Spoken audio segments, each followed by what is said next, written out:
بریلوی ہو کیسی بات کرتا ہے؟ میں بڑا پکا بریلوی ہوں۔ اس کی وجہ کیا ہے؟ میرے پاس دو مہرے ہیں۔ میرے مرشد بیعت کو تاج الشریعہ کہا جاتا ہے، اور میرے مرشد اجازت کو رئیس الاتقیاء ویس مصطفیٰ کہا جاتا ہے۔ سبحان اللہ، سبحان اللہ، سبحان اللہ۔ نعرہ تکبیر، نعرہ رسالت، اشہدو علی حضرت، بستی بستی مریا مریا، فیضانے ویسے میاں، خلیفے ویسے میاں۔ واہ واہ۔ میری سنیت پہ دو مہرے لگی، نبی کے بیٹے کی بھی مہر ہے، رضا کے بیٹے کی بھی مہر ہے، رضا کے بیٹے کی بھی مہر ہے۔ اللہ کا شکر ہے، کبھی کبھی دور دیکھ کے لگتا ہے کہ ہم کہاں ہیں۔ وہ اندھیرا بھی بھلا تھا کہ قدم راہ پہ تھے، روشنی لائی ہے منزل سے بہت دور ہمیں، روشنی لائی ہے منزل سے بہت دور ہمیں۔ حالات ہمارے اتنے ناگفتہ بھی ہیں کہ ہم گناہ گار تو ہیں، لیکن احساس گناہ نہیں۔ ہم خطائیں تو کرتے ہیں لیکن خطاؤں کا احساس نہیں۔ ہم اتنے چھڑی ہو گئے کہ ایک ہی گناہ کو بار بار کرتے ہیں، لیکن کبھی پلٹنے کا خیال نہیں آتا۔ آج آنکھیں ڈھونڈتی ہیں ایسی شخصیت کو جو نگاہ ڈال کے دل صاف کرتے ہیں۔ میں علامہ قادم صاحب دعائیں کرتا ہوں جلسہ کرانے والوں کے لیے، سبحان اللہ۔ اس لیے نہیں کہ مجھے بلایا، میں رہوں نہ رہوں لیکن یہ جلسے قیامت تک ہوتے رہے۔ انشاءاللہ انشاءاللہ۔ میرے جیسے کتنے آئے اور آ کر کے چلے گئے، بڑے بڑے آئے آ کر کے چلے گئے، آئے اور چلے جائیں گے، لیکن حضور کا ذکر صبح قیامت تک ہوتا ہے۔ بے شک بے شک بے شک۔ یہ کسی کی موت سے رک نہیں سکتا، یہ کسی کے جانے پہ ختم نہیں ہونا ہے، یہ کسی کے مٹ جانے سے نہیں مٹنا۔ کیوں؟ اس لیے کہ رب کا وعدہ ہے، جب تک خدا کی خدائی کا اعلان ہوتا رہے گا تب تک مصطفیٰ کی مصطفائی کا اعلان ہوگا۔ کیا کہنے ہیں، کیا کہنے ہیں۔ لیکن آج برا نہ مانیے، ہماری قوم جو بے روزگار لوگ ہیں نا، اللہ اللہ تید کے سوا کچھ نہیں ہے، بے روزگار، تھلوے، نکمے، جنہیں کوئی کام نہیں ہے، وہ ایک دوسرے پہ ترجیح کرنے پہ لگے۔ کیا ضرورت پڑی ہے بھائی؟ جو جس طرح دین کا کام کرنا ہے اسے کرنے دیا۔ حق ہے۔ مصنف مبلغ کو بخشنے تیار نہیں، مبلغ مدرس کو بخشنے تیار نہیں، یہ کنڈیشن ہے ہماری۔ حد تو تب ہو جاتی ہے جب لوگ کہتے ہیں صاحب جلسوں کا کیا نتیجہ ہے۔ ایک بات کہوں، برا نہ مانا، اصلاح عمل بڑا ضروری ہے۔ آپ کے علاقے میں بھی مدرسہ ہوگا؟ جی ہے مدرسہ آپ کے علاقے میں؟ بولیں میں سمجھتا ہوں پورے ضلع لکھیم پور کے اندر بہت زیادہ بچے اگر مدرسوں میں ہوں گے تو 5,000، سارے مدرسوں کی بات کریں 5,000 تک طلبہ مدرسے میں ہوں گے، وہ بھی کس ایج کے؟ 8 سال سے لے کر کے 22 سال تک، بس اس سے زیادہ ماشاءاللہ کوئی عمر کا ہوگا۔ اور اتنے بھی کتنے بچے؟ 5,000۔ کیا ہماری قوم کے پاس پورے ضلع کے اندر صرف 5,000 بچے؟ نہیں، بچے 50,000 ہوں، لیکن مدرسوں کو جتنوں نے تھاما وہ 5,000، باقی بچتے ہیں تقریباً 90% بچے، وہ کدھر جائیں؟ تو ایسے 90% لوگ جو مدرسے نہیں جا پاتے، یا تو وہ اس وجہ سے نہیں گئے کہ ان کو حالات نے ان کا ساتھ نہیں دیا، یا اس لیے مدرسے نہیں گئے کہ انہیں شوق نہیں۔ کوئی بات، جب خیال آیا تو عمر گزر چکی، پھر کدھر جانا تھا؟ پھر ہم نے اپنے اسلاف کو پڑھا جب دل سیاہ ہو جاتے تھے لوگ مرشد کی چوکھٹ پہ جایا کرتے تھے۔ جب بندہ گناہ زیادہ کر لیتا تھا تو پھر کسی ایسے شخص کی تلاش میں نکلتا تھا جو دلوں کا زنگ دور کرے، تو پھر خانقاہیں تلاش کی جاتی تھی۔ کوئی اجمیر شریف جا کر کے ولی بنتا تھا، کوئی خواجہ قطب الدین بختیار کاکی کی چوکھٹ پہ جا کے گناہ ہوتا تھا، کوئی نظام الدین اولیاء کی بارگاہ میں جاتا تھا، کوئی بابا فرید کے قدموں کو پکڑتا تھا۔ لیکن آج رویہ یہ ہے، یہ قوم گناہوں میں ڈوبی تو ہوئی ہے، اس کا بھی جی چاہتا ہے شاید کوئی مل جائے کہ جو ہمارے گناہوں کو صاف کرے، کوئی تو ایسا مسیحا ہو جو دلوں کے زنگ کو دور کرے۔ یہ قوم پہنچی گرتے پڑتے خانقاہوں میں، لیکن اللہ ماشاءاللہ چند خانقاہوں کو چھوڑ کر دعوے کے ساتھ کہتا ہوں کہیں کسی کے دل کا علاج نہیں ہو رہا ہے۔ جا کر کے دیکھو، ایک بھی بازار لگا ہے، یا تو تعویذ بانٹے جا رہے ہیں یا ڈوریاں بیچی جا رہی ہے۔ اور یار کوئی تو ایسا ہونا چاہیے تھا جو درد دل کو سمجھنے والا ہوتا، جو حال دل کو سمجھتا۔ اور تمہیں خدا کا واسطہ خانقاہیں اگر خدا نے دی ہے تو یہاں بیٹھ کے تجارت نہ کرو، مصطفیٰ کی امت کے ساتھ محبت کا سودا کرو۔ جو کالے دل لے کے آئے ان کے دلوں کو نور مصطفیٰ سے منور کر کے دے۔ نعرے تکبیر، نعرے رسالت، مشرق اعلی حضرت، فیضان اعلی حضرت۔ کیا کہنے بابا زندہ باد زندہ ہے ایسے لوگوں کو جو ہمارے گناہوں کی سواری کا سبب ہے۔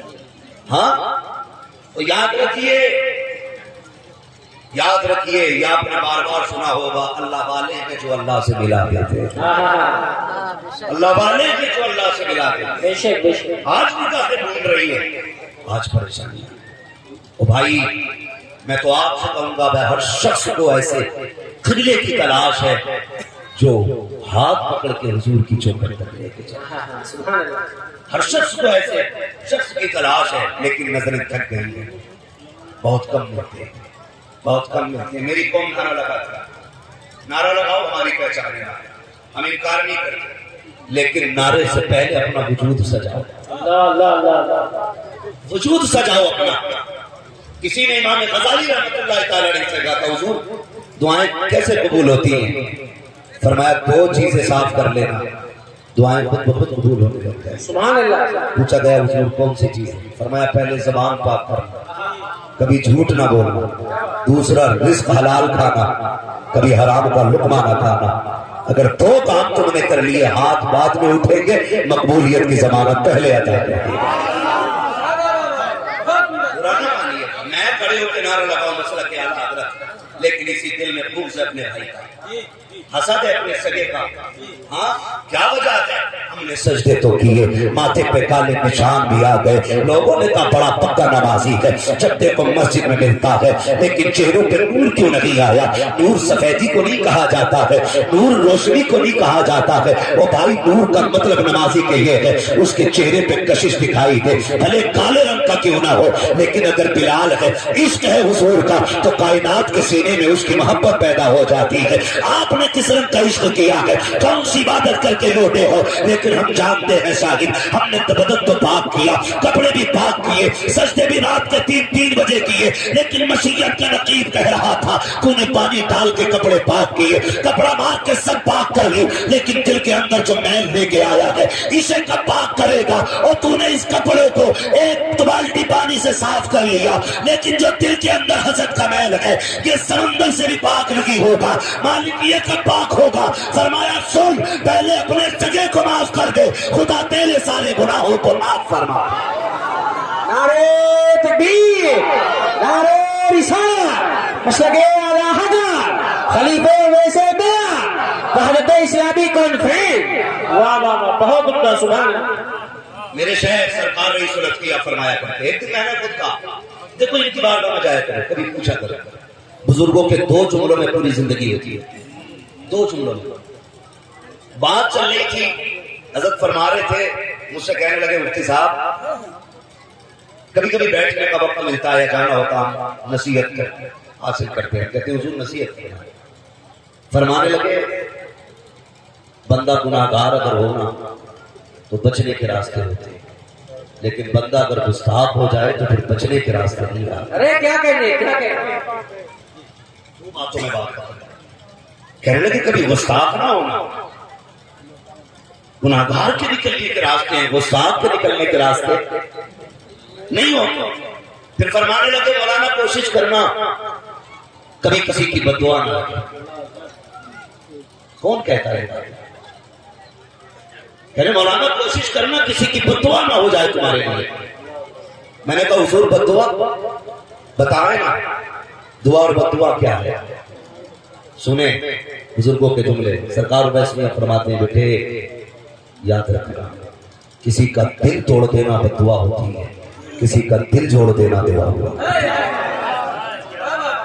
وہ کہتے میں نے ایسا ڈانٹا میرے سامنے ہونٹ تک نہیں ہے، اس کے کہاں رہا تھا، ہمت نہیں تھی میرے سامنے کھڑے ہونے کی. لیکن جس دن میرے شیخ نے کہا تھا کسی کا دل جوڑ دینا دعا ہوتا ہے، دل توڑ دینا بد دعا ہوتا ہے، میں سمجھ گیا تھا اب بد دعا کے لیے ہاتھوں کا اٹھنا ضروری نہیں ہے، اب بد دعا کے لیے ہونٹوں کا ہلنا ضروری نہیں ہے. اگر دل کو ٹھیس پہنچ گئی تو سمجھ لینا بد دعا ہو چکی ہے، اب خیریت نہیں ہے. اور میرے بھائی ذرا غور تو کیا کرو، عید گزری دنیا نے کہا تھا، بڑے بڑے اسٹیٹس لگائے گئے، کوئی کہہ رہا تھا اب کوئی دعائیں دینے والا نہیں ملتا ہے، کوئی کہتا جو پیار کرتے تھے قبرستان چلے گئے ہیں. کسی نے یہ لکھا آ جائیں کبھی پلٹ کے قبرستان والے، ہمیں دعاؤں کی ضرورت ہے. اور شرم آنی چاہیے جو قبرستان چلے گئے ان کے دعانے کی دعائیں کر رہے ہو. جو بوڑھا باپ گھر میں بیٹھا ہے ایک لمحے کے لیے اس کے پاس جا کے دعائیں لینے کا موقع نہیں ہے. لوگ کہتے ہیں میں نے میرے باپ کو کچھ نہیں کہا ہے، آج تک انہوں نے بد دعا رکھی تھی.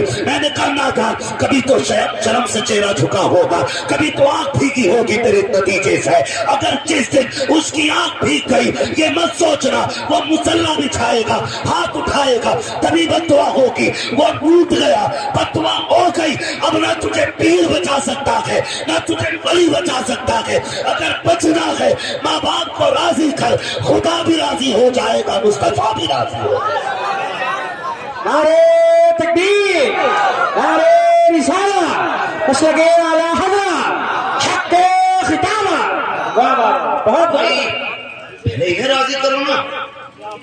باپ کو تو عید مبارک کہنے تیار نہیں، وہ چوراہے پہ کھڑا ہے کپڑے پہن کے کہہ رہا تیری رات تک رہا تھا.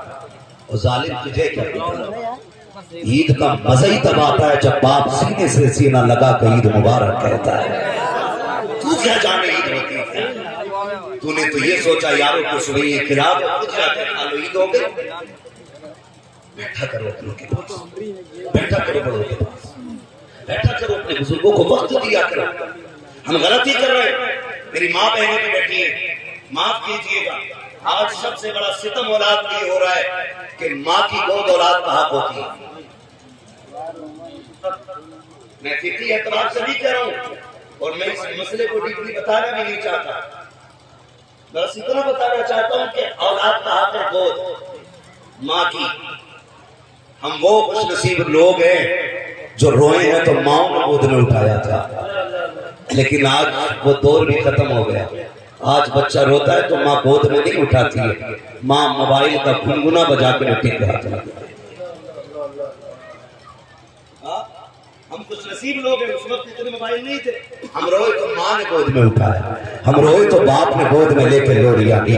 آج بچے روتے ہیں ماں موبائل بجا کے دے دیتی ہیں. اگر بہت چھوٹا بچہ ہے تو وہ یہ سوچ کے چھپ جاتا ہے یہ کیسی آواز آ رہی ہے، اور جب اگر سمجھدار بچہ ہے تو وہ یہ سوچ کے چھپ جاتا ہے یہ آواز کیسے آ رہی ہے. دونوں بچے حیرت میں ہو جاتے ہیں اور اسی کو دیکھنے میں لگ جاتے ہیں. دھیرے دھیرے بچوں نے ہوش سنبھالا، بچے عادی ہو جایا کرتے ہیں. اے میری بہنوں تمہیں خدا کا واسطہ تمہارے بچے رویا کریں نا انہیں موبائل نہ دیا کرو، انہیں گود میں اٹھا کے سینے سے لگا لیا کرو.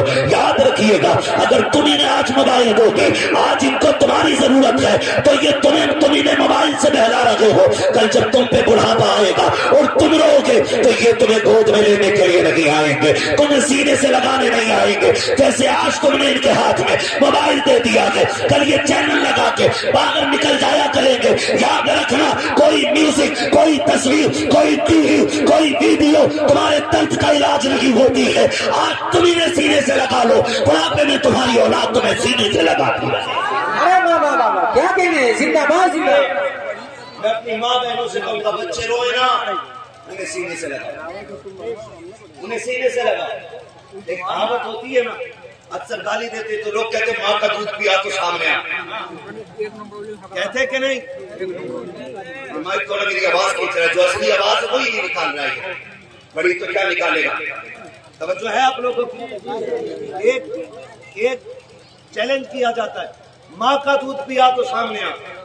کیوں؟ اس لیے کہ جو طاقت بچے کے لیے رب نے ماں کے دودھ میں رکھی ہے نا، وہ ڈبے کے دودھوں میں نہیں رکھی گئی ہے.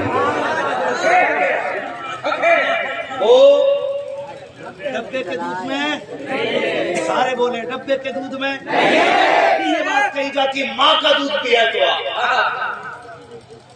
ماں کا دودھ پیا تو آ.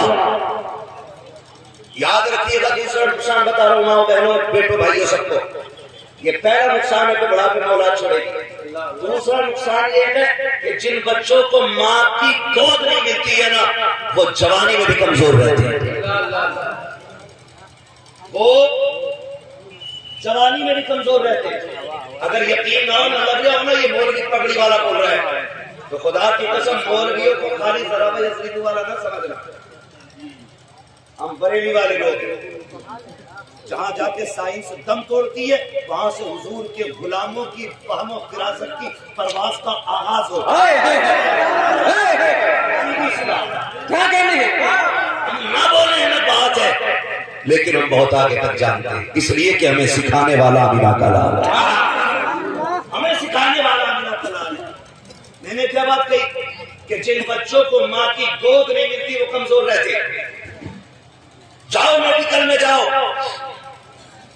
کسی ماں کے ڈاکٹر سے بھی ہو اور جا کر کے تجربہ کار ڈاکٹر سے پوچھو کہ میرا مولوی کہہ کے گیا ہے کہ جب بچے کمزور ہوتے ہیں اس میں ماؤں کی گود کا بھی معاملہ ہوتا ہے. جن بچوں کو ماؤں کی گود نہیں ملتی ہے وہ بچے کمزور رہ جایا کرتے ہیں. وجہ کیا ہے جانتے ہو؟ اس کا نتیجہ بھی آپ سمجھیے گا. جب بچہ پیدا ہوا تو اس کو ہوش تو نہیں ہوتا ہے، نہ اسے پیشاب کا ہوش ہے نہ اسے کھانے پینے کا ہوش ہے. بس اتنا جانتا ہے جب بھوک لگتی ہے تو رو دیتا ہے. جب روتا ہے ماں سمجھ جاتی ہے میرا بیٹا بھوکا ہو گیا ہے، بس رونے پہ ماں دودھ پلا دیتی ہے. لیکن خدا کی قسم کھا کے بتانا، میں نے بھی اپنے گھر میں دیکھا ہے، تم نے بھی اپنے گھر میں دیکھا ہے، وہ بچہ جس کی عمر 3 ماہ ہوتی ہے، 4 ماہ بچے کی عمر ہوتی ہے، جب بچہ رونا شروع کرتا ہے بستر پہ لیٹا ہوا، پھوپھی آئی گود میں اٹھایا، کہنے لگی میرا بھتیجا رو رہا ہے، لیکن بچہ نہیں چھپا. پھر خالہ نے دوڑ کے لیا، لائیے میں لیتی ہوں، بچہ پھر بھی نہیں چھپا. دادی دوڑ کے آئی، کہا مجھے تو تم سے سنبھالا نہ کی جا رہا ہے، بچہ پھر بھی نہیں چھپتا ہے. پھر دادی آ جاتی ہے، نانی آ جاتی ہے، ہر رشتے دار کے پاس بچہ جا رہا ہے لیکن چپ نہیں رہا ہے. آخر میں ماں نے ہاتھ دھوئے، جس کے ہاتھ مٹی میں سنے تھے یا آٹے میں سنے تھے، دوڑتی ہوئی دوپٹے سے صاف کرتی آئی، کہا لاؤ جلدی کرو مجھے دے دو. جیسے ہی دادی نانی خالہ کی گود سے بچہ ماں کی گود میں گیا ہے اچانک بچہ چپ ہو جاتا ہے. مجھے بتاؤ تو صحیح، جسے اپنا نہیں پتا ہے، جسے رشتوں کا نہیں پتا ہے، جسے بھوک اور گندگی کا نہیں پتا ہے، اس کو کیسے پتا چل گیا ہے کہ یہ خالہ کی گود تھی، یہ نانی کی گود تھی، یہ خالہ کی گود تھی. اب جس گود میں آیا ہوں یہ میری ماں کی گود آ گئی ہے. ارے جسے خالہ پھوپھی کی پہچان نہیں اسے ماں کی کیا پہچان ہوگی؟ لیکن جیسی ماں کی گود میں آیا بچہ چپ کیوں ہو گیا؟ تو سنو، اس وجہ سے چپ ہوا کہ بچے کے دل کی دھڑکنوں کا کنیکشن ماں کے دل سے ہوا کرتا ہے. جیسی بچہ سینے کے قریب آیا دھڑکنوں نے دھڑکنوں کو پہچانا، کہنے لگ گئی چپ ہو جا، جس کے شکم میں نو مار رہا ہے اسی کے سینے سے لگنے کا موقع مل گیا. نعرہ تکبیر، نعرہ رسالت،